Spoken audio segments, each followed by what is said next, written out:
This week, we cover our favorite genre, zombies. Yeah. Yeah. Because they are their own genre. They are their own genre. Have to be. There's a lot of subgenres of horror. And so, we've always had a soft spot for the undead. Well, yeah. You know. Well, zombies in particular. Sure, I guess there's many versions. Because vampires fall into that. And mummies. I'm about tired of those. Are you? Vampires? Yeah. I feel that's one of my favorite lines from The Office is Stanley during the Halloween party. How many vampires am I supposed to care about? All the different kinds. You know. Yeah. This one was a festival darling when it came out. Mm-hmm. It won some awards. It went through some editing after going through the festivals. Mm-hmm. It's different. It's a different zombie movie. It's fun. It is fun. Most zombie movies are fun, even when they're, like crap Scary. your pants scary. Sure. But this one's not so scary. Not so scary. It's comedic, mm-hmm. and we've seen it several times. If we can watch it several times and still laugh and still be like, "Whoa," Yeah. then there's something to that. Yeah. There's something in there. Yeah. So yeah, and it's another one that's been hovering on the list. It is, and there's a lot of lessons I think to learn from this movie. There really are. Yeah. And we cover those. Mm-hmm. So yeah. Shall we dive in? Yes. All right then. Let's do it. Let's go.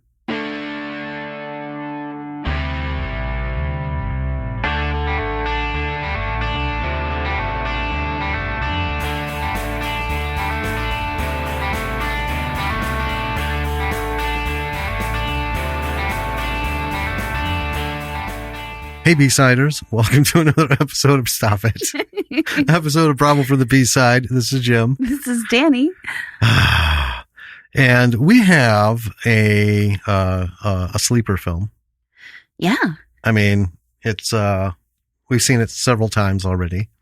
And it deserves some cred. Yeah, it's been on our list for a while, so it's about time. Yeah, another one that's been knocked and shifted and adjusted. Yep. Because of all the other stuff. Mm-hmm. So this one is it's a sleeper. It's a surprise find for people who may not have heard of it.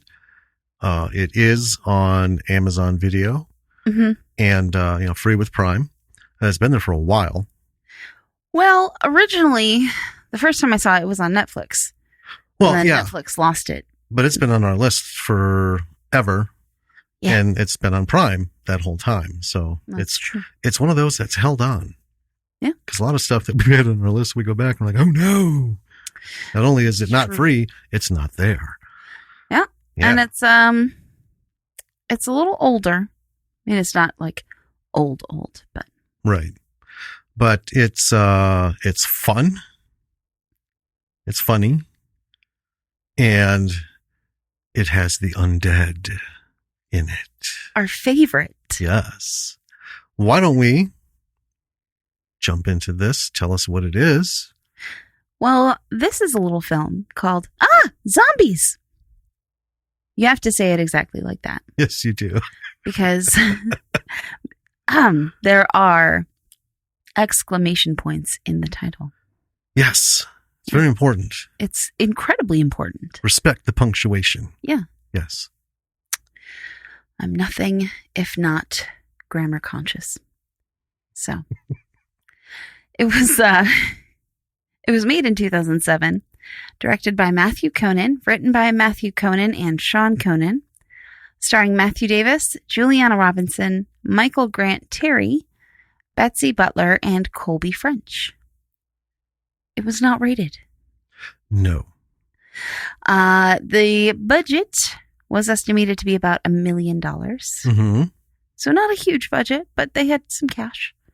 And they also got some, like, decent names. I mean, they're not huge names, but they've been in stuff. They got particularly one aged actor he's got a shopping list. Oh gosh, he's been in all the things. Tall as I am, as main characters, tertiary characters, one-offs, cameo. Yeah. And then Colby French, I've seen him in a few things too. Right. So here is the log line. It's nice and short and sweet.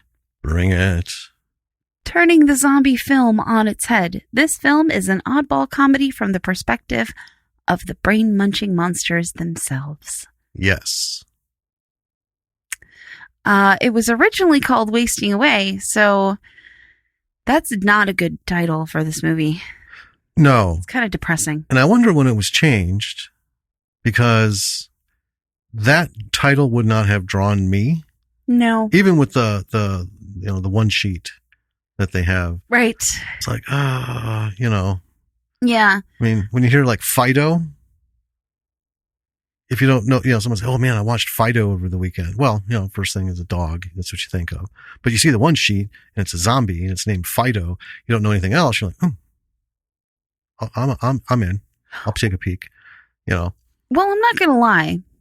I think I watched this movie before you did. Yes. And then I was like, you have to see this. Yes. And I watched it specifically because the title was, Zombies. Yes. And I was like, that's a great title. I'm in. Yeah. Wasting Away, it wouldn't have brought anything to it. Right. It sounds actually kind of a downer. A little bit. Yeah. Yeah. But it's not.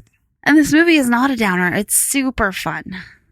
So. Shall we talk about it? I would like to, yes. That's what we're here for. Yeah. Well, all right.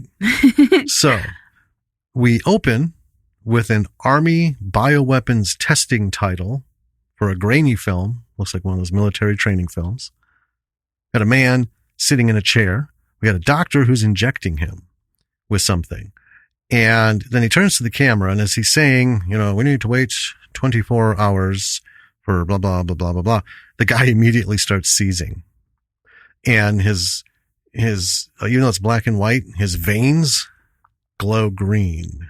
Right. Like the stuff that they injected him with. Yeah. And the doctor doesn't understand what's going on. Then the guy flatlines. And the doctor's looking a little befuddled and lost. He's still on camera. And then the guy comes back and attacks one of the others in the room, one of the assistants. Title sequence. Zombies. Well, a zombie. Right. Yeah, just one. So then we have our title sequence that starts with the evolution of man in a cartoon, and it ends with a zombie after the human as the next progression, which, I'm big on. I love those. Evolution, robot. It's the t-shirt that I had, guy in a jetpack, just all that stuff. Worth noting, as the film begins, it is still in black and white, but it is not grainy. That right. was the training film. It also didn't fill the whole screen. It was like a standard little 8mm thing. So we see some barrels, and they're on a truck. They have the biohazard symbol on them.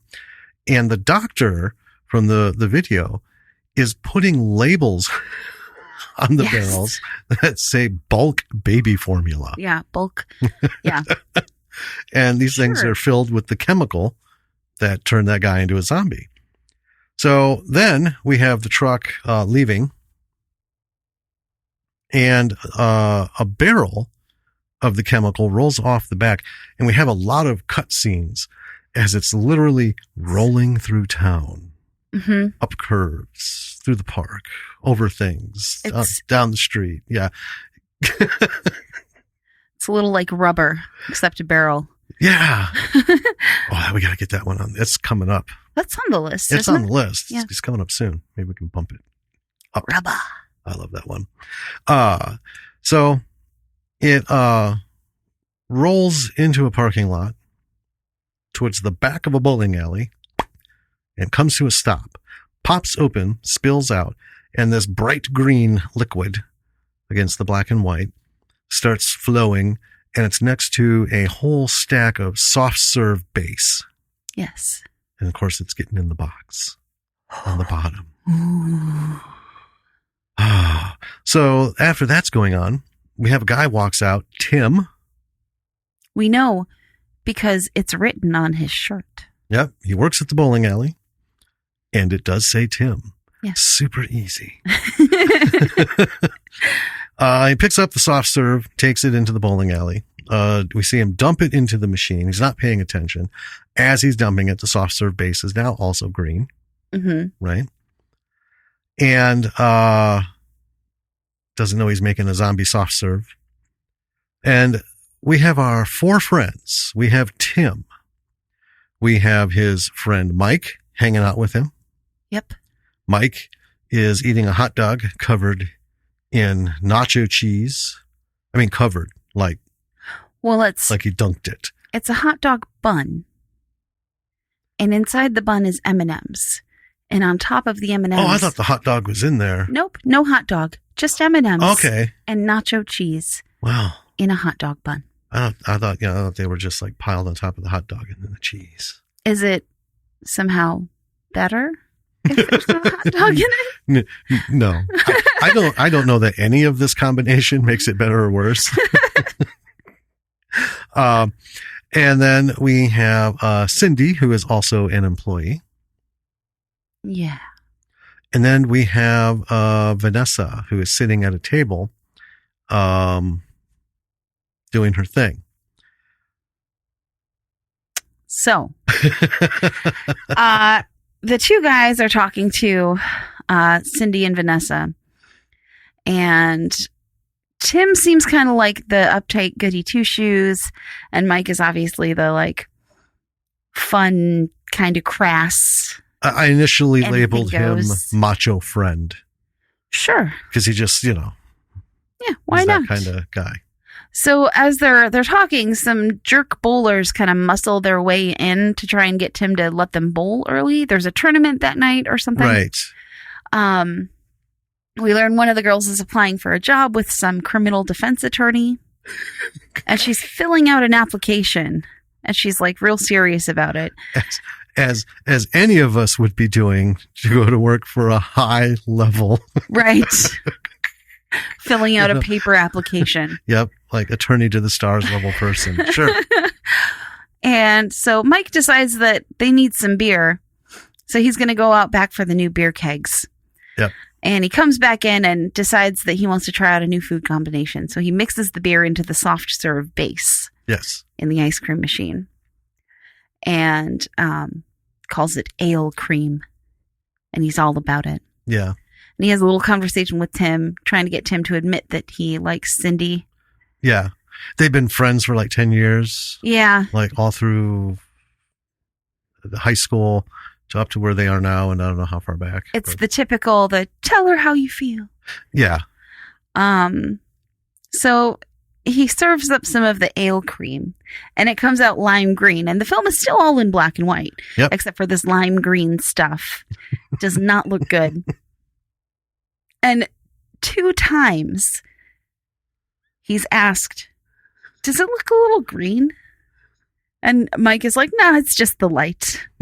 It's just the light. He's fast as well. So they all try it and it turns out it's delicious. They're into it. Oh, yeah. But they all right away start to get awful brain freeze. Yeah.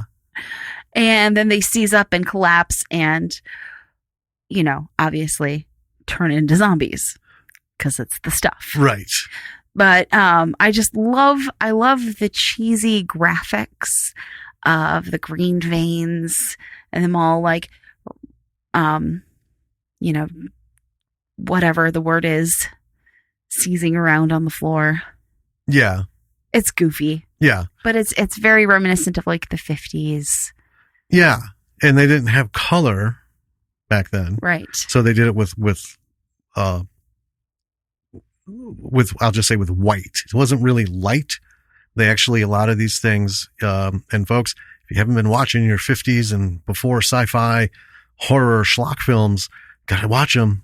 Yeah. Look for those whole sections where somebody frame by frame was penciling in Right. or carving the film It's a off lot the of work. acetate, to make for those like that vein, this effect. Yeah. This, you just draw it with a computer and tell it to pulse so many times per second and stuff. Bam, you're done. Which I'm not saying is super easy, Right. because I've done some of this stuff, and VFX are not to be taken lightly. But can you imagine doing this frame by fucking frame? All these different effects. So yeah, it was a really nice feel. Yeah. So then the screen flashes and everything is suddenly in color. Yes. Like full on color. And they're fine. Right? They don't look like zombies. No. And they think they just had some really awful soft serve. Their stomachs are hurting and they're like, oh, I don't feel so good. Yeah. But some things are a little different and they're just a little confused. Yeah. Except Mike. Mike's not really concerned. Fine. He's like, gurgle, and he's like, Well, he mentions that he's hungry, but he's not quite sure what for. Yeah.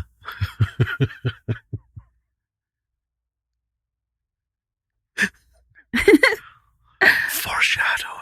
Dun, dun, dun. Ooh.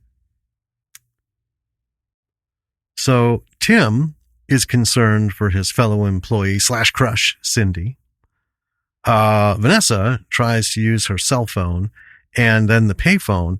And in both instances, it sounds like just high-pitched squeaky garbles, right? Yeah. A couple of things going on like that. And then, and then she's like, why can't I, why are the phones not working? And the sound drives Cindy fucking crazy. And Cindy is the little petite one of the group, right? So that's kind of she's also like the sweet one. Yeah. And so she runs over and rips the fucking payphone off the wall and smashes it. So, Hulk style. Yeah. And it was bothering me. So they head outside to get in the car to go to a clinic down the street. As they do, Tim gets in the car and he pulls the steering wheel off the column because he's, super strong. And they start to back up and then Cindy yells at them to stop. They almost backed over a cat.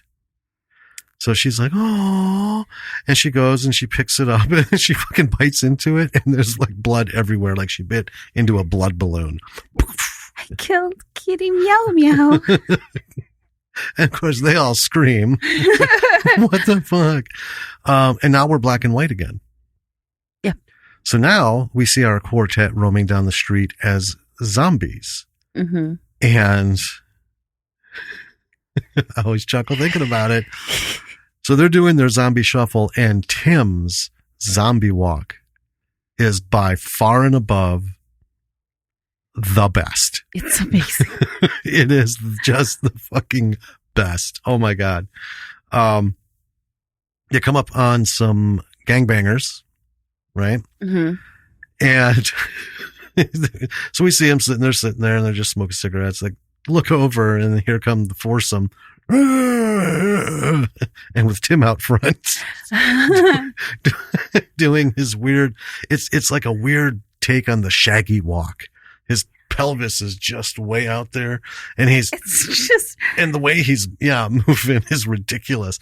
So the gangbangers flee. And they really flee. Is it because of the walk or the zombies? We'll never know. And then we cut to color and we're back to the perspective of our group. And so they see these guys running really fast, comic style, and they're talking fast. Mm-hmm. Like old comedy, sped up audio. Yeah. One of them's like, oh, meth. I don't think that's what meth does. So they're just like, what's going on? Right. So then they meet someone named Nick Steele who comes up to them and it's in color and he understands them and he looks normal to them. And they understand him. Right. Yeah. The only thing is he's got a bike handle sticking out of his stomach. Yep. And Mike's like, well, let me get that for you, and pulls it out, and he's got a big gaping hole where it was. And Mike's like, doesn't that hurt? And Nick's like, yeah, you'd think so. And that's about it. They leave it at that. Well, we've all run into that. Right, sure. Shopping, you go lean over and like, oh, this thing, damn it. Going for this sticking out of my gut. Always get it caught in the macaroni boxes. So, they start walking down the street together, and Nick is explaining to them that something weird is going on. There was a government test gone wrong or something. Right. And he says that he's like special ops and everything. So they start walking down the street to a bar, and they find a guy outside who's obviously drunk. Well, he's pissing. Yeah. He's on the wall. Yeah. And he can understand them. Yeah. And they can understand him. And he does make a comment. They're like, oh, you don't look so good, man. So he invites them back into the bar, and they walk in, and everyone in the bar immediately starts freaking out and attacking them. Right. Because they're zombies. Yeah. Well, we're black and white. Yeah. As they come in. Yep. It's a really fun little battle. Tim ends up getting shot in the chest with a shotgun and goes down for a little bit. Yep. But he ends up okay. And Mike in the fray gets his hand chopped off, and he's freaked out about it. But they end up killing everyone in the bar. And did you forget to silence your phone? Was there a problem? No. I just problem. realized it was in my pocket. Therefore, I hadn't done anything. I had to call you out. Sorry. Sorry. Yeah, sure. So they're all talking, and Nick is explaining to them that everyone else is infected and they have to kill them. They're like, oh, well, but that drunk guy was fine. We could understand him. We just get everyone drunk. Yeah. And then it's cool. And he's like, you don't party with the infected. You kill them. Yeah, Nick is all business. Nick Steele is super serious. And while he's explaining all of this, Mike is at the bar, picking at the bartender's brains and eating them.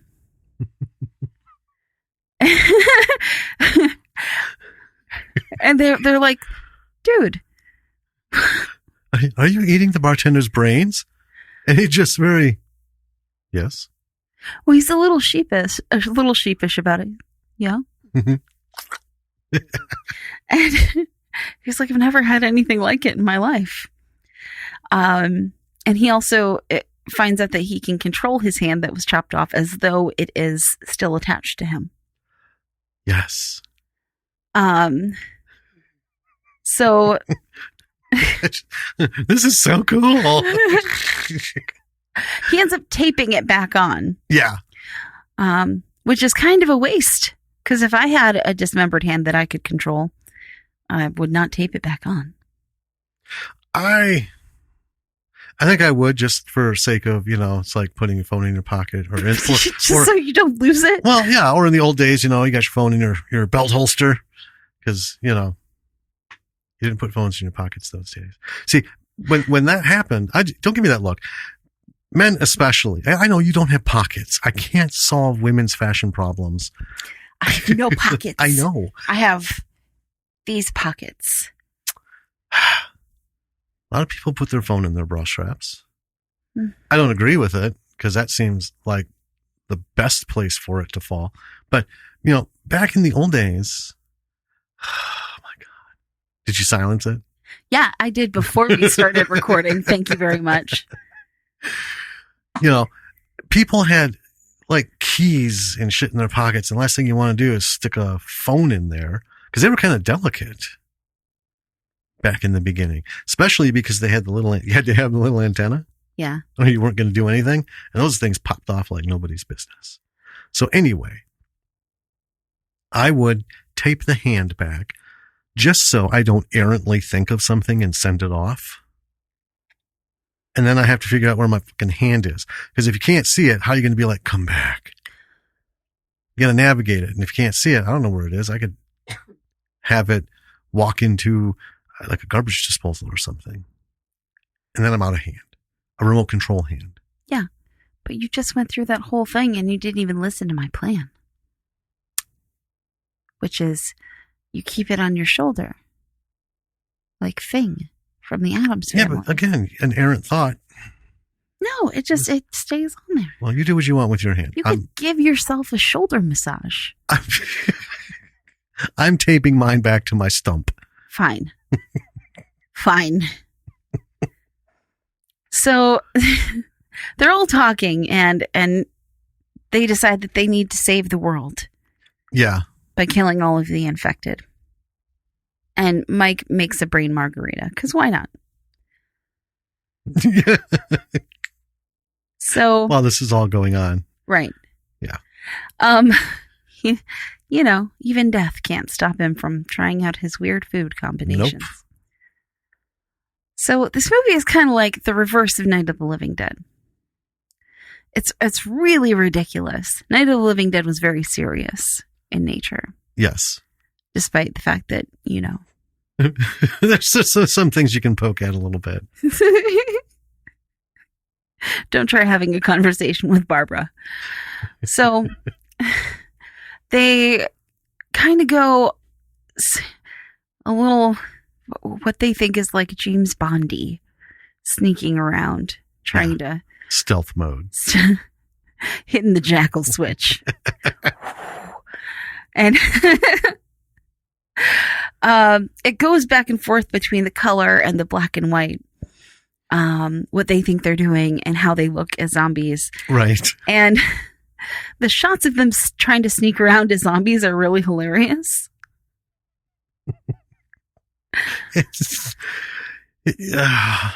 Well, again, it's the walk, number one.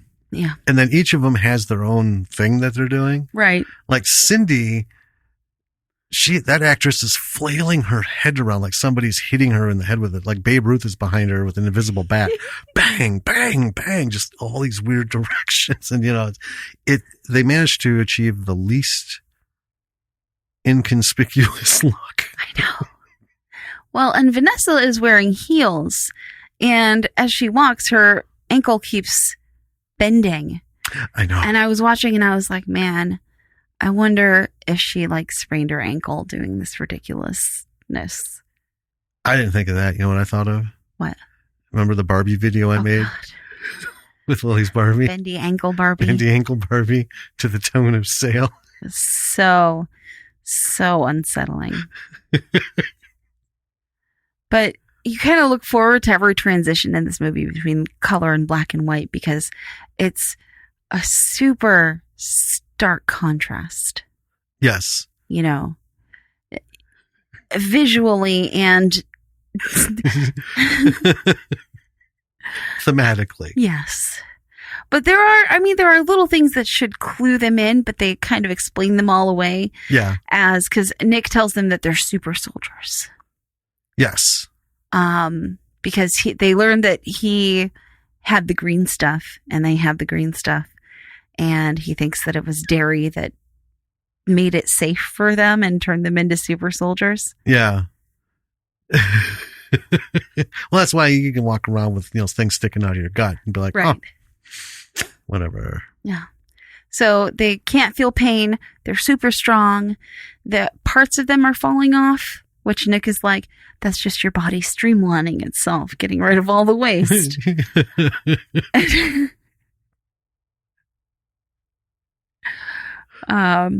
So yeah. Well, one is Tim's scalp. Yeah, Tim's scalp falls off. Like the whole thing. This movie's so underrated. It's a real sleeper gem. It is. I mean, it's just so much fun, you know, and it's not really a ridiculous take. And we've talked about this before,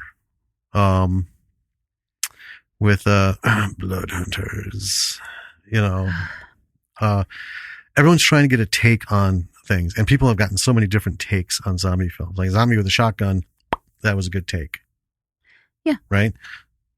What if You know, there was that like halfway in between. Well, we know now. You get a shotgun. You know, but this is not really a take on the zombies. They're zombies. I mean, when you see them as zombies, they're fucking coming apart. They're your standard Romero zombies. Right. The only difference is, like in Walking Dead, everyone's fucked up. I mean, it's like grade A Nicotero gore effects on every single attack. There are no, like, oh, I just got bit once and became a zombie. Everybody's fucked up. Yeah. Yeah. You know, so these guys aren't that fucked up. Now they have a shotgun. Tim's got a shotgun hole in him. Yes. You know, Cindy's still walking around with cat blood all over. Yeah. You know, Tim's also got his scalp, which now looks like a bad toupee. Mm-hmm. You know, because he keeps having to shift it in place now and again. It's just really cool. It is cool. It's cool. It's a good take, and it's nice and clean.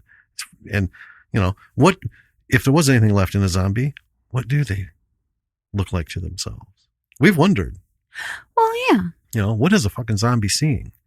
And in our own research, we explored many different avenues. How do zombies get around? Is it sight, smell, sound? Right. Right? We won't get into that. Anyway. It was a lot of research. So outside, it's black and white. Our zombies are not our zombies, but there are zombies roaming the street. These are different zombies. So hello, we got some more than the 4. And then there's several soldiers who are there who mow them down. And then Nick's head pops out behind a fucking dumpster and we're in black and white. So it says a zombie. And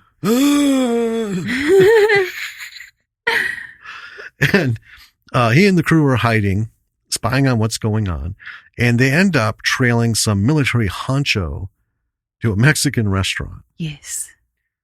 And, you know, and again, when the things are in color, the old time movie comic speed, you know, everything going fast and blurby and, you know, Tim says it's getting hot out and brings his scalp off again. And, you know, Cindy, she's so sweet. She just puts it back, says, I think it looks fine. Yeah. You know, and you can see Tim get like a little boost of self-confidence because he needs it. He really does. And then Mike, it's just, he just starts pulling skin off his arm. Yeah. Because it doesn't hurt. And he's like, and, you know, Nick again, it's like, you know, it's a side effect. It's a side effect. Right. Yeah. He's trying real hard to explain. Several times he tries to, you know, weigh in on this. Uh-huh. Mm-hmm. Mm-hmm. So, they're at the restaurant and they go into the kitchen from the back door. And the first thing they do is expediently kill the chefs. Yes. Yep. Nick dresses up as a waiter, sombrero and all, and goes into the restaurant. Incognito. With carrying an order. Yeah. Right. So we see him back and forth, black and white color. So from his perspective, he's out there and he's doing it. He's a waiter, right? And then we get to the black and white and he's stumbling with this shit. And there's bits of his skin are falling off onto the floor, into somebody's drink as he passes their table. And he gets to the colonel's table. The military honcho is the colonel. And the doctor from the beginning is sitting with him. Yes. And he's, you know, trying to listen in and put the thing down, but all of a sudden, big old chunk of skin falls on the guy's chimichanga. Yeah. So, it's what the hell? Everybody looks, starts screaming. They're out. Yes. All right. So our group also take off and they run to a park and they're at a picnic table. And they start talking about what they're going to do, who's going to go where. Everyone, you know, has some ideas. Well, their plan kind of went to hell because the colonel had a briefcase in the restaurant. Yes. And Nick was going to get it. And he was unable to get it. And they're afraid that they're the only uninfected ones left because everyone else they've seen has been this kind of like and running. So Nick is saying, we need to get the briefcase because that has to have the cure for the infected. And that, I just want to say, that is the beginning, middle, and end of his reasoning. Yes. The cure has to be in there. Yep. No logical attribution. Nope. Just, it's a briefcase. This guy has it. It's got to have the cure. For sure. And so he's telling him they need to lay low. And, he'll probably have to like go in and do it alone. And then he's kind of disappointed that the quartet are concerned about other things. So Cindy's concerned about her parents. She wants to go check on them. Right. So Tim will go with her. Ooh, I booped it. You did. It's been a while. It has. Welcome back. Thanks. And Vanessa wants to go to her job interview in the middle of the night. Yeah. And Michael didn't start out sketchy at all. Right?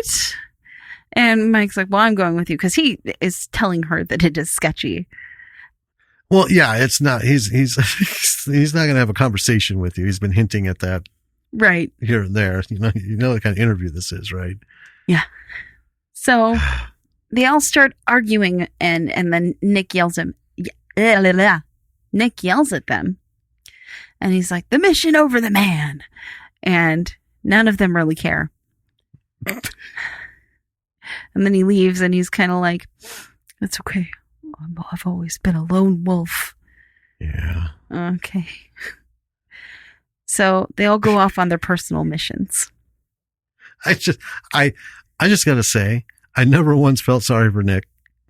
No. I never did either. So we're at Cindy's house now. And out front is a sign that says zombies keep out. But they don't really get the sign. Right. She thinks it's her European neighbors. Like that's what it's referring to or something. Yeah, she thinks her dad put it out for the neighbors. I think they're European. She whispers to Dad. So they just go right in. And right away, Cindy tells Tim that her dad is a little like protective. Yeah. And that Tim should watch out for booby traps. And Tim kind of laughs it off. And then he instantly gets hit with a couple bolts. Yeah. Crossbow bolts. And Cindy's like, "Oh, Dad." And at this point, they've stopped with the whole, "Oh my God, I've been shot and it doesn't hurt." It's just like, right. He just like, "You're right." And they just move on. Yeah, I think she pulls them out for him. Yes. But so then she hears a noise and she's like, "Oh, it must be my parents." And they go off that way. Then we go to Nick, who's at the military base. He's been, he's infiltrated. Yeah. The base somehow. So a couple soldiers walk by and he springs up in color, springs up, and then they leave and then it goes to black and white and he kind of is like shambling over to the tent. And inside it's like a pretty typical tent. Yeah. There's nothing really special about it. There's like a desk and some files and stuff. Yeah, it's just a field tent. And he's looking for the briefcase. He hears some voices coming, so he quick hides inside a cabinet. And he has it just open a little bit so he can peek through. Yeah. And as he's watching, the colonel backs up against the cabinet and it cuts off one of Nick's fingers. Yep. Which drops to the floor. And that kind of gives him away. So they open up the cabinet and tase him. Yeah. And it shows him as a zombie being tased. Yes. And it's a little sad. A little bit. Yeah. Did you feel bad for Nick at that point? Not really. I thought, see, you had it coming because who tries to hide in a cabinet holding the door open with their finger while it's sticking on the outside? Right. Right? You deserve to have lost your finger slick. Yeah. Yeah. So we cut to Vanessa and Mike, and they're at the rich guy's house where she's doing her job interview. Yeah. So Mike sits outside while she goes in, and this guy is like, he's got some sexy music playing, and he's pouring some wine, and he's talking to himself the whole time. Yeah. Because he hears her come in, and he's like, "Oh, Vanessa." Well, he's the epitome of smarm. yeah. Won't even bother looking. Just like, he's talking while he's doing his thing, looking in another direction while his back's to. Right. Just, they nailed that one. Yeah. And she's very, very, very slowly. Yes. Shambling up behind him. When she gets to him, it actually takes him a while before he notices that she's a zombie. As she gets up there, the light cuts. Yeah. So she steps into a shadow. So he can see the top back. Yeah. Back half of the top of her head, but can't see the front. Mm-hmm. And this was nasty. Please tell us what happens. Well, she grabs his face and he's into it. Yep. He's real into it. Yep. And he goes to start making out with her and stuff. Yep. He does. I won't go too far into it. He does eventually notice that she's a zombie as she's trying to eat him. Yeah. I can't say that it was any kind of a trigger because I probably not. I have not had those experiences with reanimated dead bodies, but I just want to say it did hit my gross factor, and this is not an easy thing to do. Well, it's after he accidentally pulls off a piece of her skin. She's falling apart. Right. Well, but we've seen what she looks like. Yeah. Before she goes into the dark. Yeah. And he's just, all up in there. Raw, raw, raw. And I just, fuck. So, we cut to Mike on the stairs hearing the guy screaming. And Mike's like, yeah. Yeah, he's still sitting out front. So then we're back to Tim and Cindy, and they're in her house somewhere at a door. Yep. And there's a buckshot through the door. Big hole gets blown in the door. Yeah, like a head-size hole. Yeah. And this is just super ridiculous. So Tim is like, "Don't worry. I got this." And he goes inside. And he does this whole spiel about how he knows that Cindy's dad is old-fashioned, and he is asking this guy to date his daughter, asking for permission to date Cindy. Right. Yes. Yeah. And a whole bunch of nonsense. It goes on for a bit. Mm-hmm. And Cindy's parents are hiding in a corner in the room behind a bed that they've propped up. Yeah, they got a whole barricade, mattress being the outward-facing piece of it. And And her dad shoots him, and he walks back out to Cindy, and he's like, "We had to get that out of the way." This is a normal thing. And he goes back in to try again. Yeah. And confesses his love about Cindy. And her dad throws dynamite out over the barricade. A total distance of 3 feet. Yeah. Not far. Yeah, that's how far apart they are. Right. And Cindy's outside, and it's the boom. Yeah. And Tim's scalp flies onto the wall. Yeah. And she grabs it and kind of cradles it, and she's like, "Oh, no." And then Tim walks out because he's a zombie. Yeah. He's fine. Yep. And he's like, "Cindy, your parents didn't make it." And she puts his scalp back on. Yeah. What the okay. So. Well, there's a little piece here.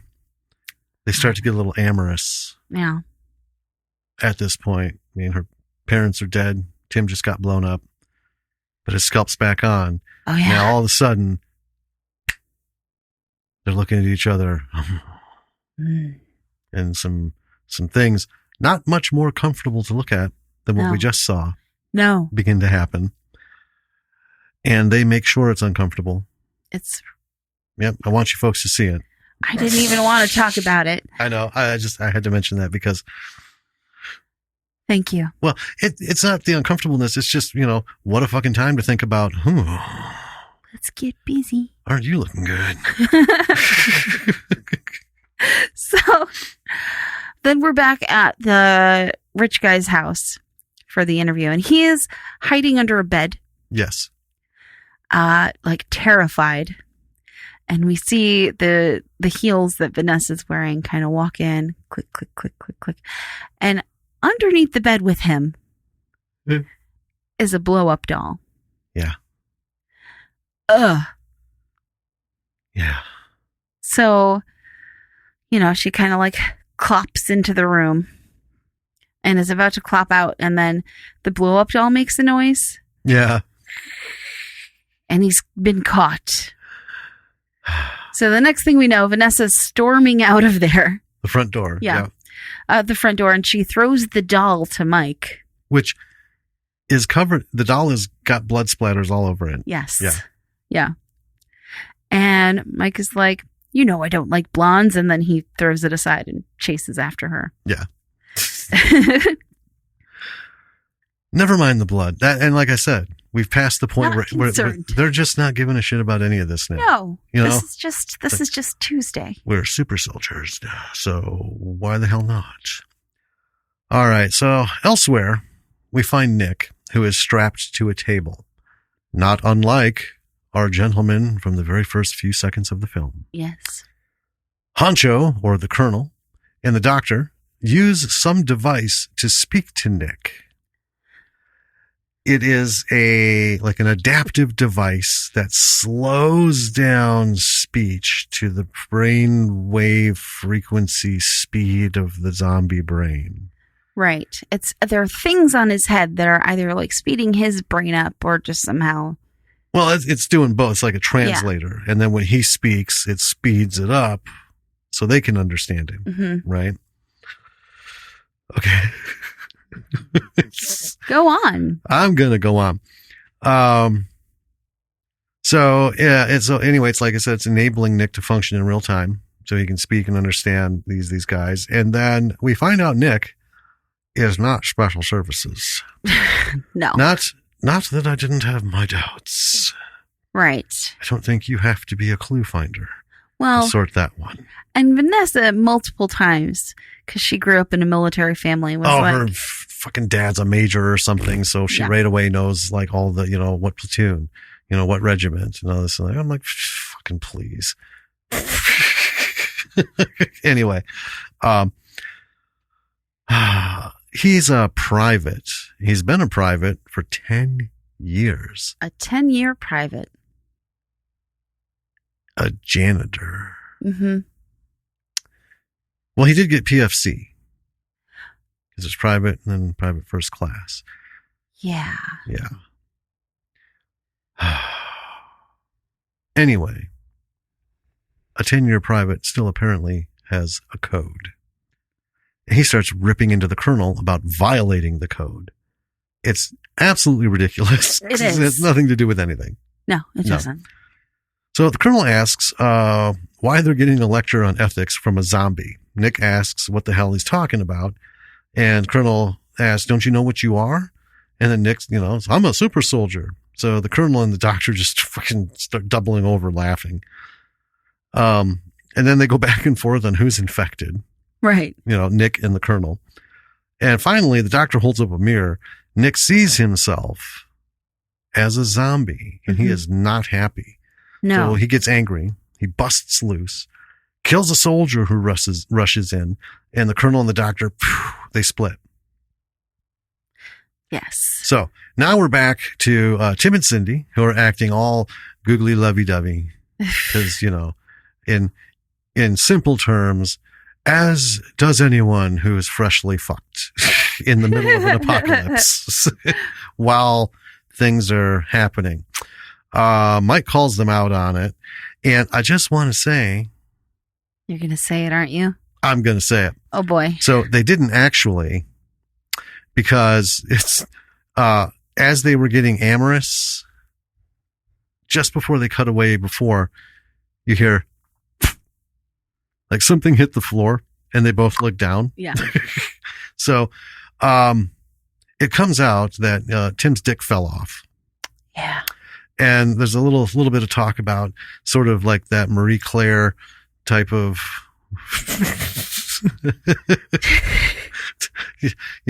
love advice for when your male partner has no genitalia, all the different ways you can be intimate, sort of thing. Yeah. Again, you don't expect that in a zombie film from either side. Well, no. These are not the general conversations one focuses on. Well, and there is the but fun. I was digging it. There's a fun conversation between Mike and Tim, where Mike doesn't quite understand what happened, and he's like, "Don't worry, it happens to everybody. It happened to me once." And Tim's like, "Did?" It fell off. It's like, wait, what? Well, how did you? No. No. Oh, okay. So they're all met up at the bowling alley.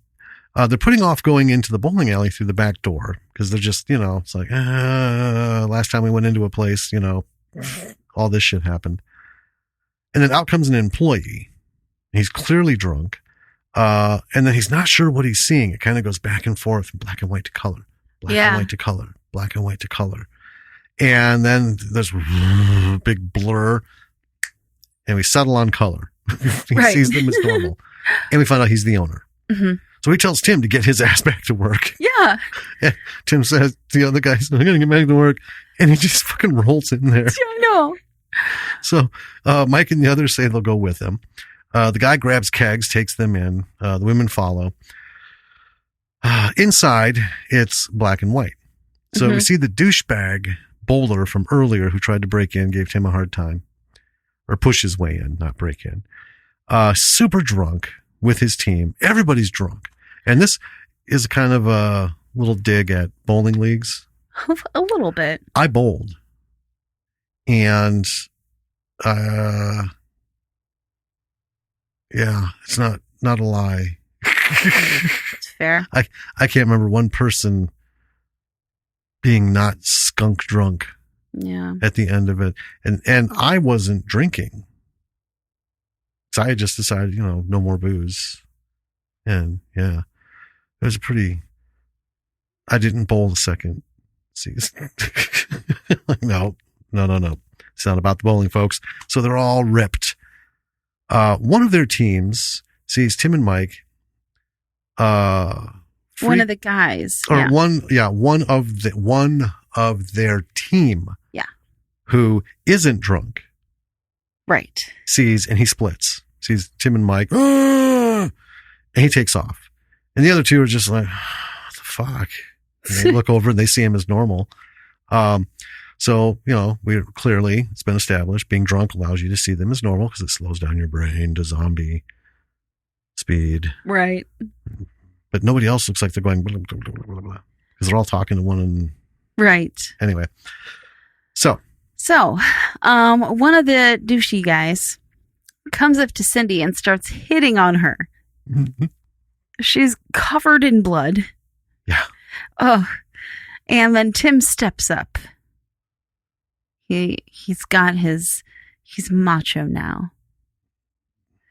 And then they're going to fight. And then Mike steps in to stop the fight. And he's like, we'll settle this over bowling. Yes. So they're going to have a bowl off. Can we say 80s? And the girls are like, this is the dumbest thing I've ever seen. They didn't say that in the 80s, though. No. No. It is very 80s, though. It isn't. Oh, I got to say, because I didn't mention this to you after seeing this. And this is, thinking about, because we're watching that Riff Tracks one about volleyball. Yeah. And, all this made me think, what didn't they have a blank off in the 80s. Dance off, skate off, bowl off, golf off, swim off, ski off, snowmobile off, motorcycle race off, Oh my over God. anything you can fucking think of. Somebody made a montage movie, because most of those films were just like 80% montage with just beginning and end credits. Yes. And at some point, you know, the sport or the activity of note becomes a competition. Yeah. You know, winner takes the mountain. Bullshit. But with all that, what should pop up on recently added on Amazon Video? But Breakin' 2 Electric Boogaloo. Oh, yeah. I looked at that and thought, if I accidentally fucking turn that on, I'm going to drive the remote into my eye socket. Electric Boogaloo. I've seen it once. And I'm sorry for that. But anyway, yep. I wanted to bring it up because super 80s. Who's going to run the streets? I know. Dance off. Break dancing. But I will argue that you can add Electric Boogaloo after anything and make it sound 25% cooler. You can accept that. It made it worse. So, Please continue. the girls, to help them win, decide that they need to push the beer to everyone to keep them all super drunk. Yeah. Because they're like, otherwise, they're going to realize and they're going to run. Oh, yeah. They got to keep them at that level. Mm-hmm. So, there's a little montage. The girls run out of beer. Mike needs a strike to win, Yes. right? So, it all goes down. Mike rolls the ball, and his hand goes with it. Yep. And everyone sees it happen. Yep. And no one really thinks that it's that odd. No, they're just kind of, that's weird. Oh. And he knocks down 9 of the pins, Yes. and then he controls his hand to go and knock down the last one. Comes running out from the side, like, tackles it. Yes. And then people are like, huh? And then everyone in the alley is sobering up a little and slowly realizes they're zombies. Yeah. And they start screaming and running. So a few of the bowlers, the assholes and like another team, Yeah.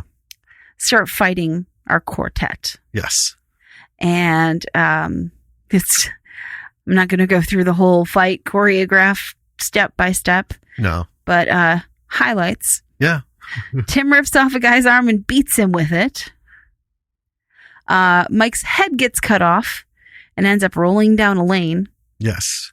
and knocking out some pins.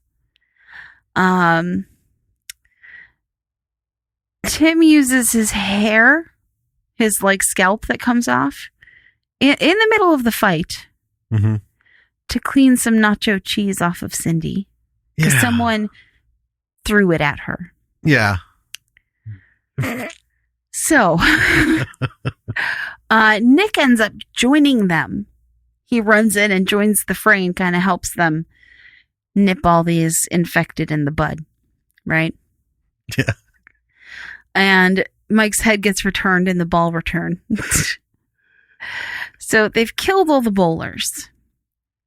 And then Nick has the suitcase, the briefcase, Yeah. and he breaks the terrible news to them. And they're like, we're zombies? And they start asking, well, what about the cure? And Nick's like, you got a hole in your chest and he's just a head. I love that. What kind of cure do you think is going to help that? I just want to say I like that part because we're rewatching The Walking Dead Yeah. with Lily. She's been watching it from the beginning. We just cleared seasons 1 and 2, Mm-hmm. and we're Mostly through 3. mostly through 3 right now. prepping for the finale in October. Yeah. Yeah, we'll see. But that was one thing, one of the plot holes about Herschel and his farm and his barn full of infected, as they were referred to, is if you could get a cure, right, to reverse that process, have you seen how fucked up some of these people are? Right? I mean, I want a cure for this. Okay, so if we bring you back to life, here's what's going to happen. You're going to drop dead because you don't even have a fucking heart. You have a hole through your body, and Mike the head. Yeah. What are you going to achieve? He's just a head. But I like that they threw it in there with the same disregard that everyone else does. Yeah. So, and then Nick also confesses to them that he's not really special ops, which we learned earlier. Yeah. But he really thought that this was his chance to be a real soldier. And so it's actually one of the few serious moments in the film where it's kind of like a sober moment for all of them. Yeah. I mean, it's a tiny bit corny. Well, yeah. But it's an interesting point that they picked, and it's nice and clean. Mm-hmm. He knows he's a fuck up. He's like, who's a 10-year private? They gave me PFC because the guy would be like, oh, it's been 10 years. We got to give him something. Right. But I mean, I'm a soldier and shit's going down. This is my moment to do something other than mop up. Mm-hmm. So I got that. It's pretty cool. But it's still a bit of a tool. Yeah. And he also, Nick is he's pretty resigned to being put down as a zombie by the soldiers. Kind of sees the writing on the wall. Yeah. So later, after this moment, we have the douche and his team, what's left of them. Yeah. Because the sober guy ran off. And the other bowling team are sitting there eating ice cream, but they're already zombies. I want to point out a plot hole here. Okay. Our zombies killed them all. Like, they didn't bite them. They killed them all. Right. And then somehow... Well, scratches. Sure. That's the thing. Check for bites and scratches. In Walking Dead, they just stopped with the scratches altogether. Yeah. Was he bitten? Has he been bitten? Have you been bitten? Are you bitten? Right. But started with Night of the Living Dead. Don't let them scratch you. And I never understood that. I mean, is part of the zombie virus putting some sort of like venom glands in the nail beds? Because there's nothing about your fucking nails that are anything. It's like cats don't have like venom for cat scratch fever. It's just the nasty shit they get on their nails from digging around in their own piss and shit, basically. Right. Cat poop fever just doesn't sound as fancy. Sure. But anyway, so it is a plot hole. Maybe there was the scratch, but some of them, like one, he ripped an arm off. Yeah. Right.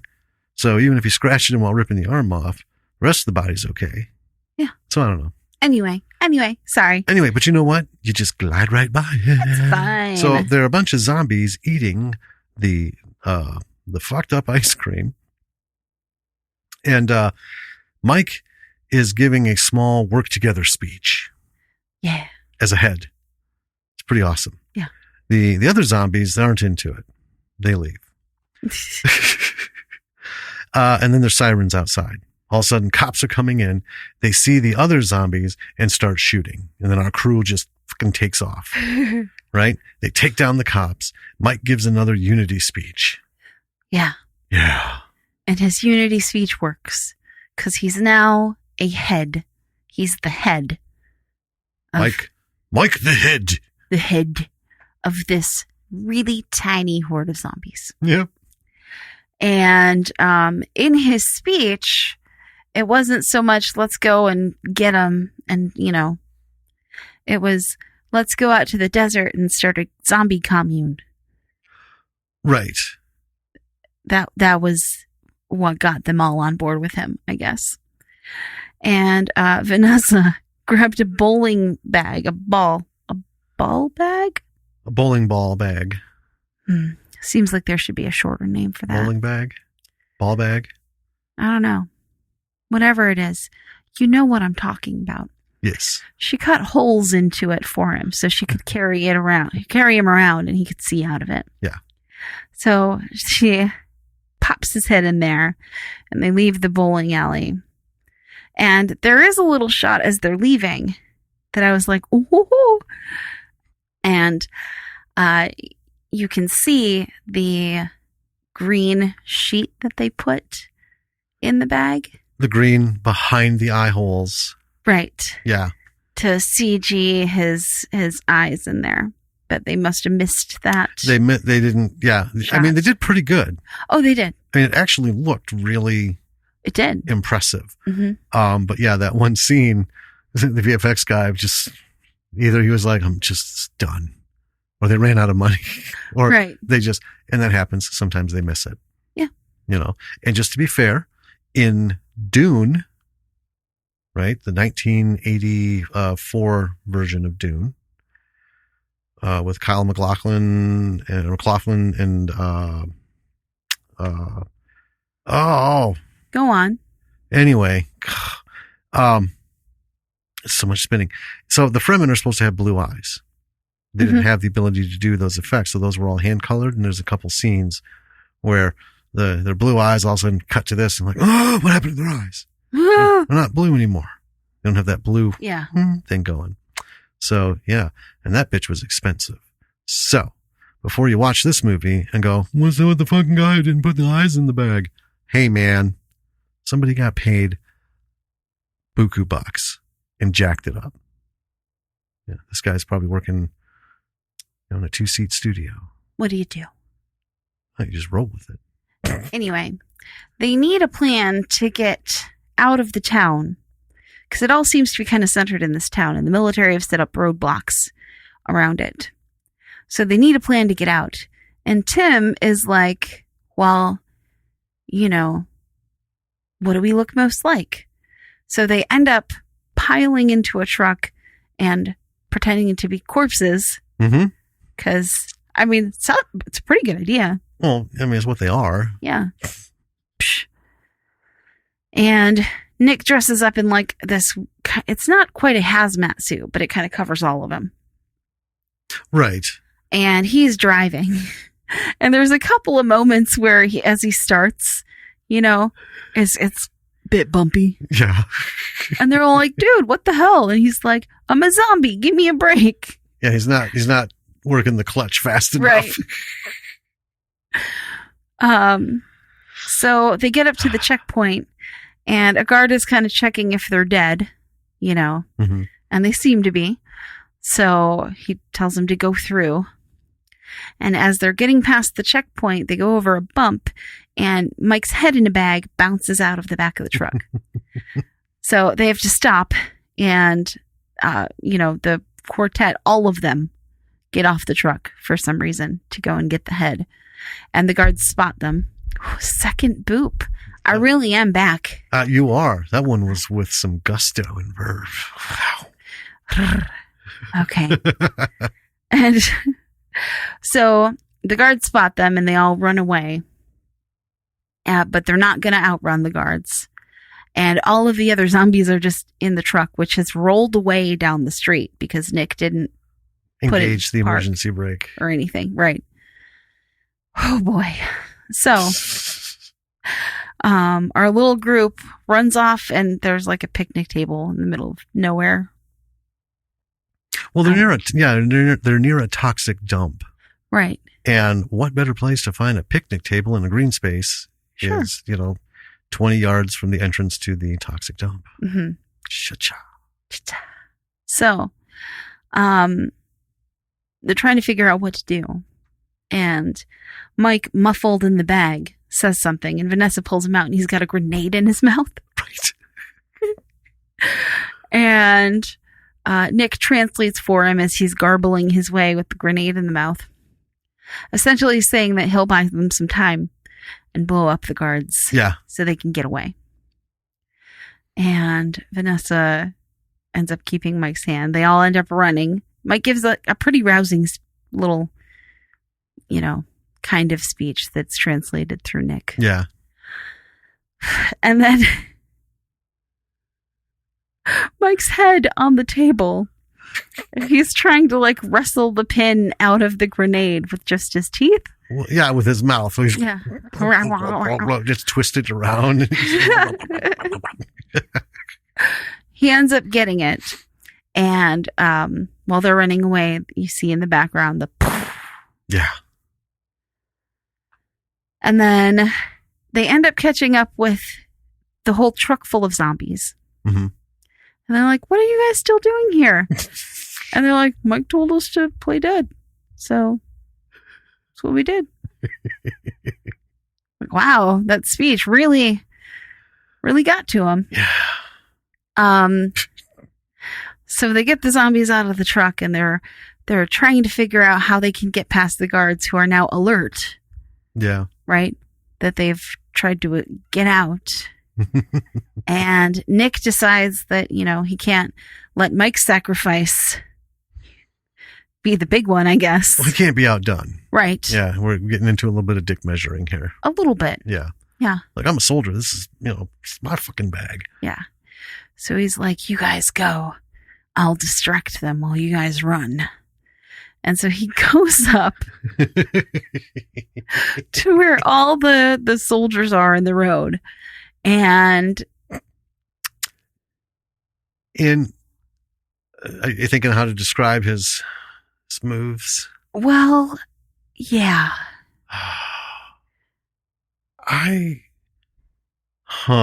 It's kind of like if a toddler watched a real cheesy martial arts movie. If they've been spending all day watching USA Kung Fu Theater on Sunday. Yeah.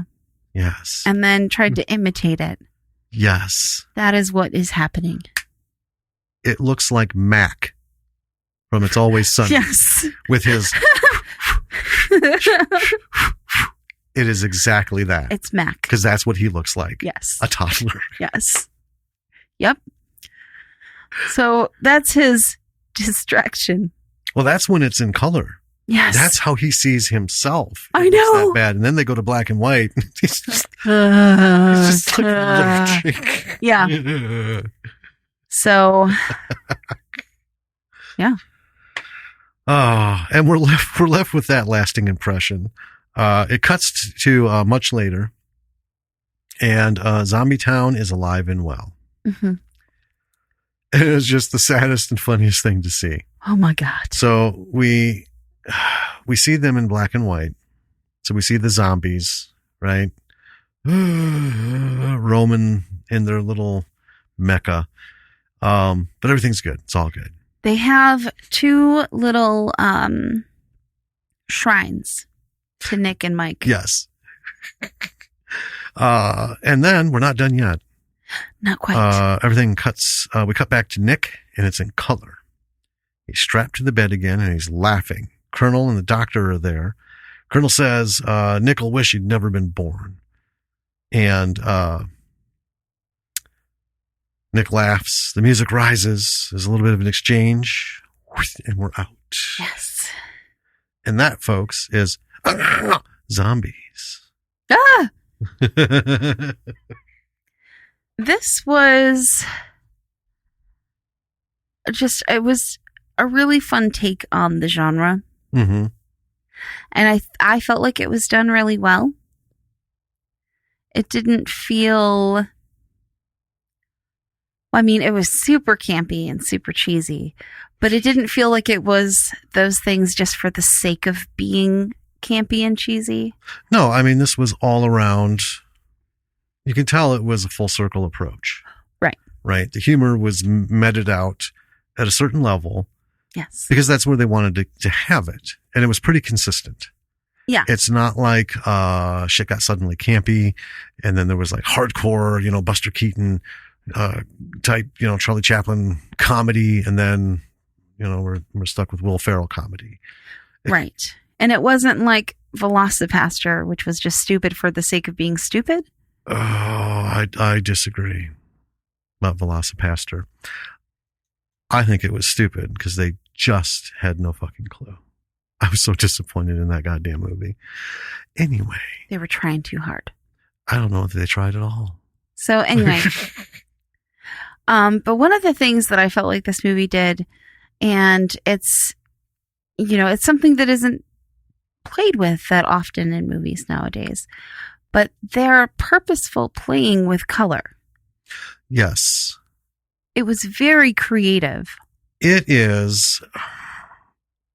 So to go black and white and then go color, that is, I mean, on one hand, you can look at it and think that's literally like, film school 101. Right. Right. And we talked about it with Ryan Kruger. We've talked about it with everybody, how, the use of light to manipulate a scene in the audience and everything, where, this is more just of, to let you know what perspective you're on. Right. And it's a pretty simple thing. But again, when done well and done in good context, it ends up like this, where it becomes fun and it's not jarring. Because we've seen a couple of things recently that we haven't and are not going to talk about on the show that we're like, Jesus Christ. If an epileptic were to sit down, because there's no warning, it would be a trigger. All the different lighting changes and the cut scenes. Yeah. It's just like pop, pop, pop, pop, pop, pop, pop, pop, pop. And it would definitely, it's like watching a goddamn strobe. But this was good. It was good. Filmmaking. Do it well. Take a chance. I like that it was just simple, though. It was very simple. We had black and white with a little bit of color for the zombie serum. Yeah. I thought that was a nice touch. And then we have color. Not a weird color, not a funky color. And when it's in color, all of the varying scenes and locations are lit appropriately. Yes. Right? So we have day, we don't really have day. We have night, we have well-lit things and all that shit. So it seems to work out. Nice. So they knew what they were doing. You can see the money was spent well. Yeah, I think it was. I mean, they did a lot of things very, technically really, really well. They spent their money purposefully and intelligently. Yes. Well, we know of some things that we've covered where you can see they had money and they spent it. I don't think they knew how to spend it appropriately, meaning, right. Like my biggest bitch about almost anything is sound, right? And we know that there are people who have hired out sound and it's come back like, fuck, this is a goddamn disaster. But hey, guess what? The money's gone. That's what you've got. This gets high marks with me because I did not hear a single part of this movie. Yes. The sound was clean and crisp in all situations and all things going on, which is, these days it's like a fucking delight. It's so decadent almost to sit through a movie beginning to end and be like, I heard hear everything. Every fucking thing, not just the voices, but the sound effects, the music, everything was at the appropriate volumes. And they fuck it up in tentpole films too. Oh, massively. Well, here's the thing. With this Dolby Atmos bullshit, you can't keep making fucking films for these 70 fucking speakers, 38 and a half fucking sound divisions, right? And then, sorry folks, but a lot of people are just playing it through their TV without these sound bars and without their, fucking external speakers or through their stereo. And Jesus Christ, you can't hear a fucking thing. Yeah. You hear or the music. Yeah. But you can't hear anything they're saying. And that almost always happens in those movies because they choose bad fucking music. Yeah.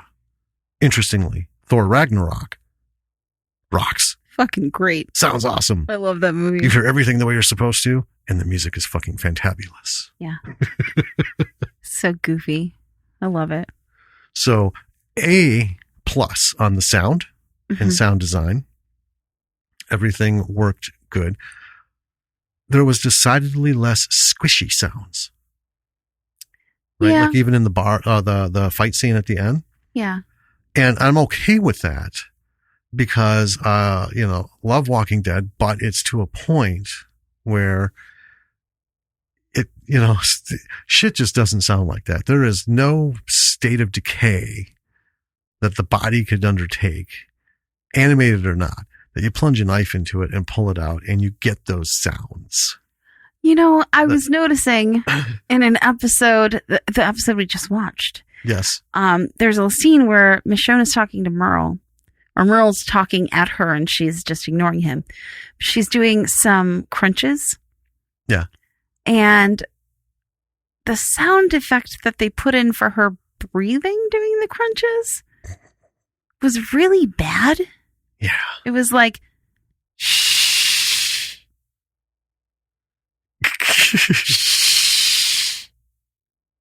And I was like, the fuck is that supposed to be? It does not sound like someone breathing. Well, and here's the thing. So either they had her come in for ADR and told her to make these sounds. Right. Right? Because she's still an actor. She's still got to do what she's told. They don't just bring actors in and say, okay, run with it. We couldn't record this scene, so just do your shit. They're very specific. Like I remember watching for Logan, Hugh Jackman, the outtake of him doing the ADR. And he's got his whole list of instructions, when to slash, Yeah. and all that, and how to keep pace with it. So it at least 90% matches up with his motion, the film version of him. There's a few times in Walking Dead where the sounds, you can tell they brought somebody in and it was like, that wasn't quite it. So either they did that or they just like brought in, Dr. Foley. Like, well, I got a sound for that. That'll work. So yeah. They didn't shy away from the gore in this movie. No. There was a lot of blood. There was some gore. It wasn't excessive. I mean, I'm all for all the gore. I love the grosser and more up close and really detailed it is, the better. This wasn't super detailed, wasn't up close, but it was like your standard zombie gore. I mean, it brought it out to, I'm watching a horror movie, and this would have probably been rated R, because even though it was funny, the acts of violence mixed with what gore there was would have probably gotten an R rating. Because I mean, we're talking about it's a funny horror zombie film, but you got to count, acts of violence stack up, and that changes your rating. This is why you're not going to get, like The Mandalorian. Okay. So we've got, mock combat. We have stormtroopers getting shot, but that's like a G.I. Joe kind of thing. Sure. Like in the G.I. Joe cartoon, nobody ever got hit. It's just like all the near misses blew them over kind of thing, right? You can't have actual body damage. Right. Without it starting to count. And you got so many seconds of that, and then your ratings change and all that shit. So I think it would have been rated R, been a soft R. Yeah. But yeah, I mean, the unnecessary splatter was avoided. Mm-hmm. The zombies, none of them were 45 days past their expiration date. No. Looking like freshly soaked jerky strands shambling through the streets. But they also weren't as comical looking as Disney's zombies. Right. Yeah. So that's a wide chasm. But yeah, they did really well with, I think, the appropriate level of gore. And that fucking cat to me was just the best. What an intro. Wow. And then she's covered in it for the rest of the movie. Mm-hmm. Well, and Lily's seen this. And even then she's like, Jesus. Yes. It was sudden. Mm-hmm. Well, because prior to that, there's no real indication that they're going to, which way they're going to go with zombie. Right. And they've kind of covered it all, right? It's zombies just wanting flesh. And then we've got Mike with the brains. Yeah. So now that's a hat tip to Return of the Living Dead, right? They got all on the brains kind of thing. Right. Right? Because Night of the Living Dead didn't. No, it was just flesh eating. It was just like, yep. And they said it over that radio like a million times. Yeah. Flesh eating. Yeah, flesh eating flesh eating. Yeah, we talked about that. Cannibals. Shocking. If you only knew. What's really going to be shocking. Acting was exactly where it should have been. Yeah. I don't think empowered thespians would have brought anything to this film. No. So it wasn't lacking for that. They were good deliveries. Yeah. It wasn't that uncomfortableness that you get in some indie films, right, or even B movies, right, where they're not sure where to slide into this. Yeah. Everything was delivered, good timing, good pacing. Yeah. Well, I agree. I think we've covered pretty much everything that I wanted to cover. Just that it's a good, and to take away from it, again, we've talked about this a couple times already. If you want to have a different take on something, go with the simplest bit. Quit trying the avant-garde, way to do it. Yeah, it does not need to be overly complicated. Zombies from the zombies' perspective. You might think, well, it's fucking ridiculous. Well, it is, but right. That's what makes it funny and fun. So you say, what is the zombies' perspective? Mm-hmm. Right? Yeah.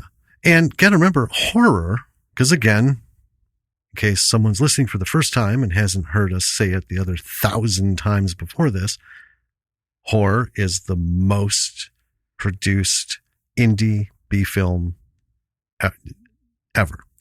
It's very accessible for new filmmakers. Yep. First time, and so many people are horror fans and different kinds of horror. Let's just put it that way.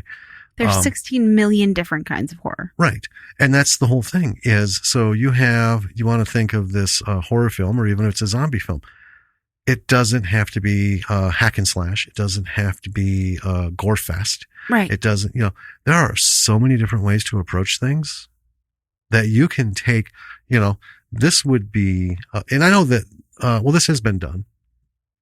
So here's a good example. Yours doesn't have to be the first of its kind. No. We stumbled on the film about serial killer, His Day at the Office. Oh, yeah. Right.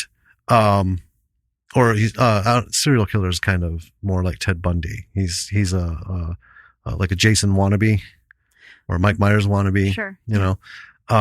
Slasher. But it's like his, A Day at the Office. It's supposed to be funny. We haven't seen it. Trailer didn't lend too many funny moments. But here's the thing. So you look at it and you think, oh, that's already been done. Well, we've said this before. Every fucking thing out there has been done from the perspective of yippity, blah, blah, blah, has been done. They just applied it to zombies in this case. Yeah. Apply it to a slasher. Apply it to Jason, right? Can't call him Jason because, they'll come get you in court. Right. So, but model him after, Jason or Mike Myers or Freddy Krueger or somebody.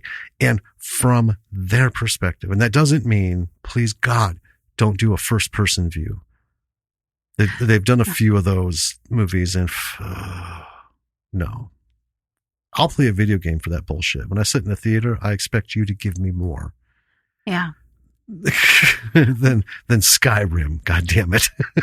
One of my super favorites of horror movies that's from the other side perspective is Tucker and Dale versus Evil.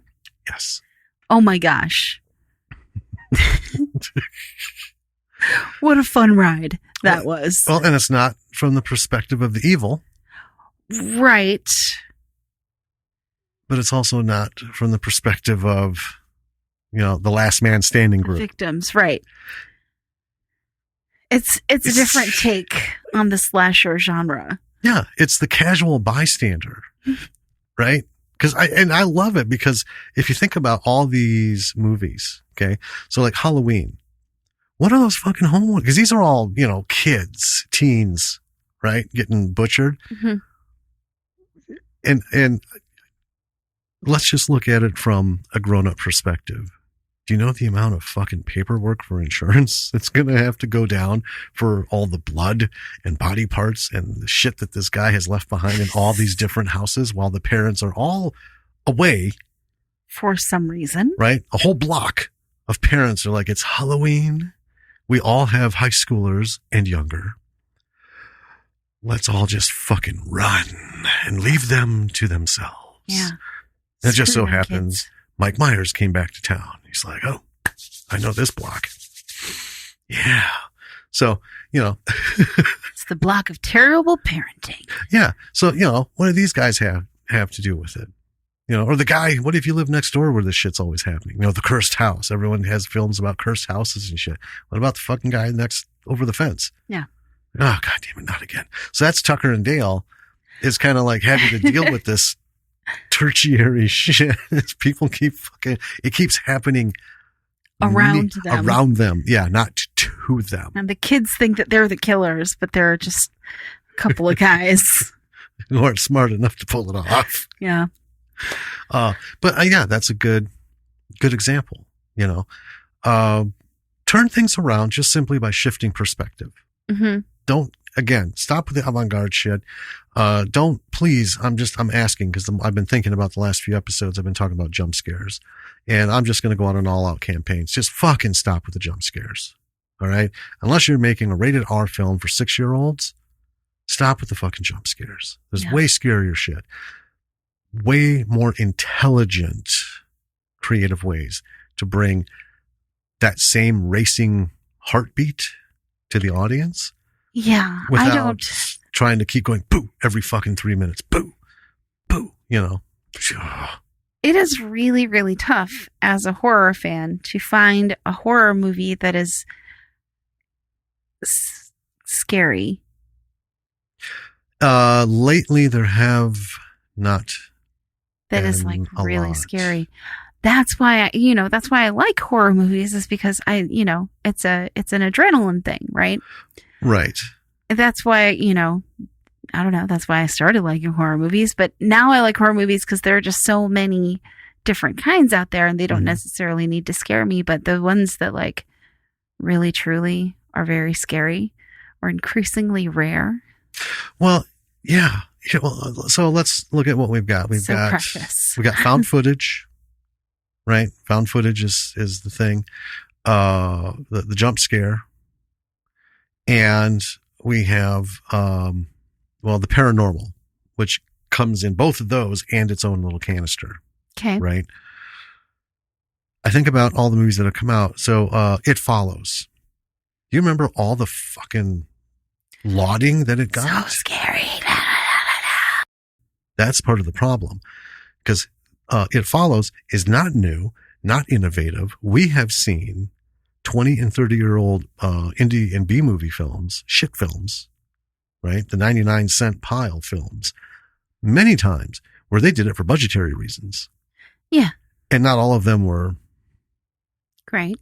Well, few of them were anything, but not all of them were, far above the VCR camcorder level. And it's been done.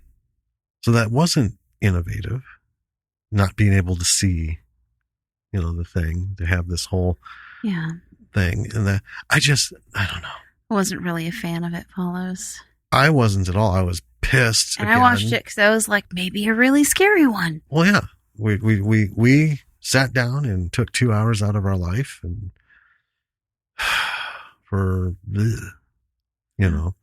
So anyway, I think though we're starting to see a slight comeback because a lot of indie people are now, because this has become the Hollywood formula. Like all the fucking shit that Blumhouse is putting out on Hulu, it's the same fucking movie. Yeah. Right? Yes. They're all the same movie. They change 4 or 5. The same camera. Yep. Well, the same crew.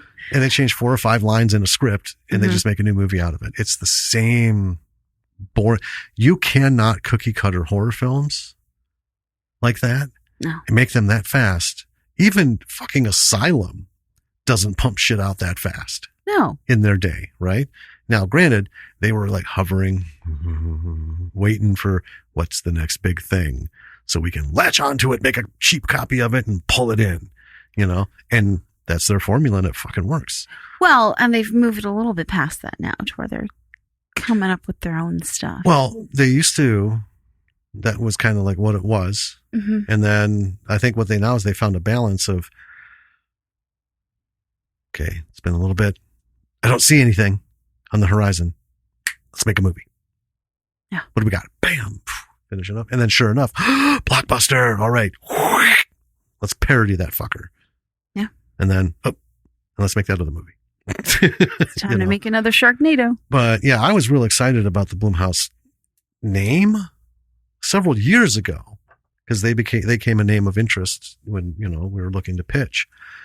Now I'm not even interested. I wouldn't fucking sell them a script because they are so full of themselves. And if that's burning a bridge, I could give 2 shits. They're just the worst fucking combination of shit in the movies. And it's all the same because they're following that formula. But a bunch of other people are coming up with some truly original, I'm going to do it shit, you know, and their approaches. You know, like Fried Berry, we haven't seen it yet. We should have by this time. Right. But the festival fucked up on the information. Everything about this festival was fucked up. The online site, the site didn't work right. That I wasn't getting to the right places. The information they sent was all jacked up. So as a result, we didn't get on-demand tickets. So I'm just going to find the next festival it's scheduled to go at, and I'm going to be, you know, emailing them every 30 minutes until they start. You know, give me the links that work. Give me the fucking tickets. But anyway, I don't know what to call that. But doing the errands and stuff over the weekend, I was listening to our talk with Ryan. Yeah. And it just, I don't know, it just kind of like banged out even harder hearing it again. He had 6 lines of dialogue, 3 pages of notes. Yeah. And he made a feature fucking film. He Yeah. did not write a script. Right? Crazy. And this thing is kicking ass everywhere. Everyone's like, holy fuck. Everyone's connecting with it because it's it comes from a real place. It was his Hail Mary. Yeah. Like Kevin Smith did his, you know, with Clerks. This was, and folks, if you haven't listened to our talk with Ryan yet, do it because he was, you know, he talks about why he made this film. He was fighting depression. Man, I got to tell you, and I've said it a few times in the media posts, but you know, Ryan Kruger, get in on this. Yeah. Get to know him. Get to see his shit. Watch his music videos. Read up on him. See the trailer for this film. When it comes out in January, see it. If you don't want to wait, hit it. Find it at a festival and see it. Because I'm going to tell you what, Ryan Kruger is the next one of, not to say he's the only one, but he is going to be one of the next great filmmakers. I don't mean he makes good shit. This is awesome to get an entire cast to improv their way through, to be able to direct that. And he did it all because he just didn't want to be restrained. Yeah.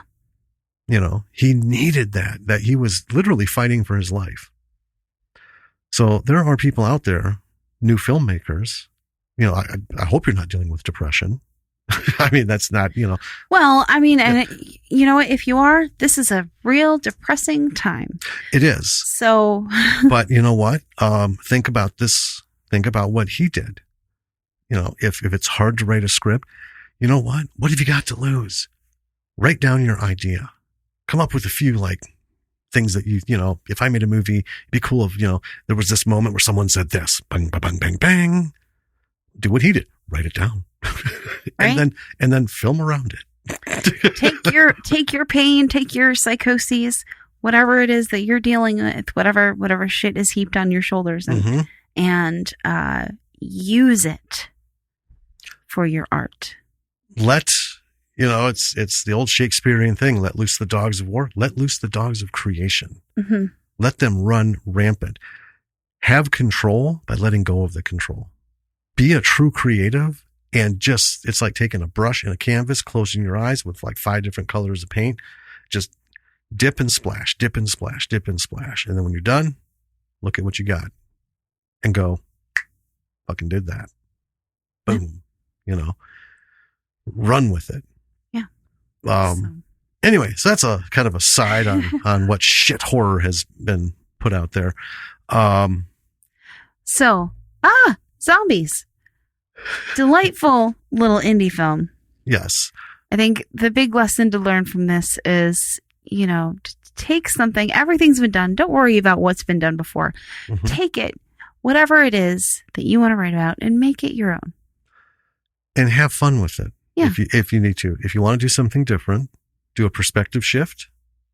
Sure. And if it seems like weird, then make it fun. See Zombies.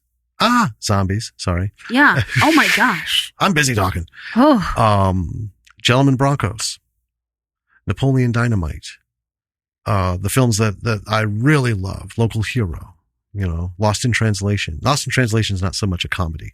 But take these little bits of mundane humor films. See how that flows and make your own little mundane humor something. Right? Or play with color, play with style, play Mm-hmm. with tone. Yeah. You know, play with all different kinds of aspects of it. Yeah. You know. This is the time, people. If this is what you are, if you're a creative, lean on it. Dive into it. It's what's going to help you get through stuff. I mean, creative has always helped me get through stuff. So, Yes. with that, Yes. you should check out our website. It is www.lordsofmisroleproductions.com. nailed it. Yeah. We have everything there. We have links to the platforms our podcast is on for subscription. We have a link to our Patreon. We have links to social media, Instagram, Twitter, YouTube. YouTube doesn't really count social media, but I will say, you know, and YouTube.